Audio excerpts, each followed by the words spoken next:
يقول الله عز وجل: يا ابن آدم لا تخافن من ذي سلطان ما دام سلطاني باقيا، وسلطاني لا ينفد أبدا. يا ابن آدم لا تخشى من ضيق الرزق، وخزائني ملآنة وخزائني لا تنفد أبدا.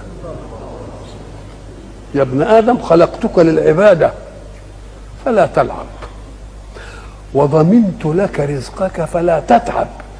اوعى تفتكر تتعب يعني بجوارحك، تتعب بقلبك وتنشغل بيه. انت الجوارح تعمل والقلوب تتوكل.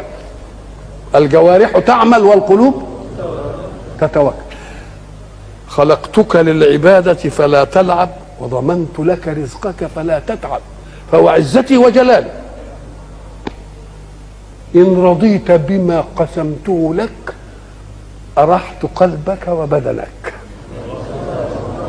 وكنت عندي محمودا. وإن أنت لم ترض بما قسمته لك فوعزتي وجلالي لأسلطن عليك الدنيا تركض فيها ركض الوحوش في البرية، ثم لا يكون لك منها إلا ما قسمته لك. يا ابن آدم خلقت السماوات والأرض ولم أعي بخلقهن، أيعيني رغيف عيش أسوقه لك؟ يا ابن آدم لا تسألني رزق غد كما لم أطلب منك عمل غد.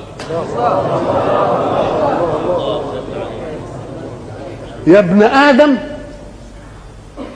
أنا لك محب، هي دي بتاع ودود بقى، أنا لك فبحقي عليك كن لي محبا.